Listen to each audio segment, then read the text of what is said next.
Let's Mike News at 6. भारतीय share बाजार सोमवार को हरे निशान पर बंद हुआ।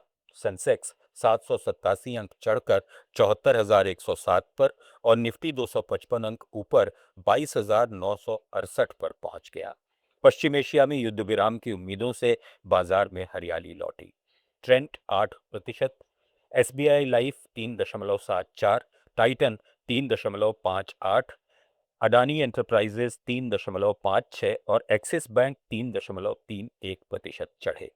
रिलायंस 3.3, ओएनजीसी 2 और मैक्स हेल्थ 1.23% गिरे। इधर सराफा बाजार में सोना आज 1283 रुपए बढ़कर 1,58,000 प्रति 10 ग्राम पर पहुंच गया है। चांदी 3215 महंगी होकर 2,31,000 प्रति किलो पर आ गई है। नई दिल्ली में India Boolean and jewellers association के आंकड़ों के मुताबिक 24 कैरेट सोने की कीमत में आज तेजी आई है, जिससे ये 1,48,000 से ऊपर चढ़ गया। चांदी भी मजबूत हुई। 2026 में अब तक सोने में करीब 15,000 का इजाफा हो चुका है, जबकि चांदी में 608 रुपए की बढ़ोतरी दर्ज की गई है।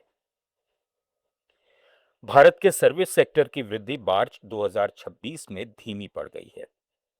HSBC India services purchasing managers index फरवरी के 58.1 से घटकर मार्च में 57.5 पर आ गया, जो पिछले 14 महीनों का सबसे कमजोर विस्तार है।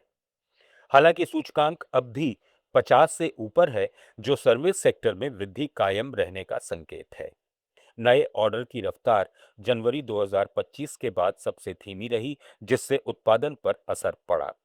वित्त, रियल एस्टेट और परिवहन जैसे प्रमुख क्षेत्रों में मांग कमजोर रही, जबकि पश्चिम एशिया में चल रहे युद्ध ने बाजार, पर्यटन और समग्र कारोबारी माहौल को प्रभावित किया। हालांकि निर्यात मांग ने राहत दी और विदेशी ऑर्डर लगभग रिकॉर्ड स्तर पर पहुंच गए, जिसमें अफ्रीका, एशिया, यूरोप और अमेरिका से मजबूत खरीदारी देखी गई। इनपुट लागत 4 साल के उच्चतम स्तर पर पहुंच गई है, जिससे महंगाई का दबाव बढ़ रहा है। कंपनियां आने वाले समय में मांग सुधार को लेकर काफी आशान्वित हैं और 12 साल बाद उत्पादन बढ़ाने का सबसे मजबूत भरोसा जताया गया है। अरुणाचल प्रदेश में पर्यटन का बुनियादी ढांचा अभी भी असमान है। 2015 से 25 तक ज्यादातर पैसा तवांग जैसे पश्चिमी इलाकों पर खर्च हुआ। यहां स्वदेश दर्शन योजना के तहत लगभग 50 करोड़ रुपए खर्च हुए और सेला सुरंग जैसी बड़ी परियोजनाएं आईं, जिससे वहां सड़क और होटल बने, पर्यटकों की पहुंच आसान हुई। लेकिन सियांग बेल्ट, मध्य और पूर्वी जिलों में सड़कें, होटल और कनेक्टिविटी अभी काफी कमजोर है, जिससे स्थानीय संस्कृति और प्राकृतिक खूबसूरती का आर्थिक फायदा पूरा नहीं मिल पा रहा।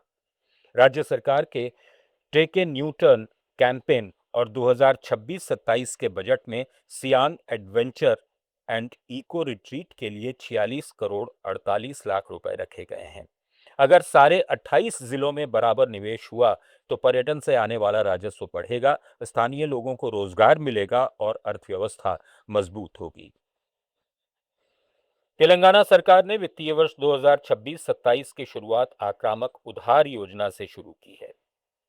कुल 73,383 करोड़ रुपए उधार लेने का लक्ष्य रखा गया है, जिसमें पहले 3 महीनों में ही 18,900 करोड़ रुपए जुटाने की योजना है।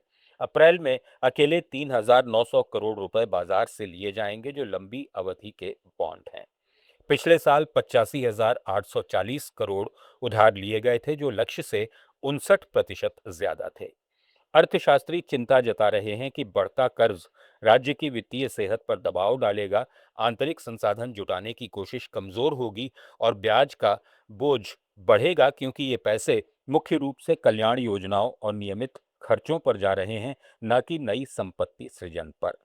नागालैंड के दीमापुर जिले में 10 और 20 रुपए के सिक्कों को दुकानदार और विक्रेता लगातार ठुकरा रहे हैं, जिससे आम लोगों को परेशानी हो रही है। न्यूज एट 6 में फिलहाल इतना ही। जुड़े रहिए लेट्स माइक के साथ। आप सुन रहे थे let's make more than radio. Follow कीजिए हमें हमारे सोशल मीडिया प्लेटफॉर्म्स पर। It's time for news.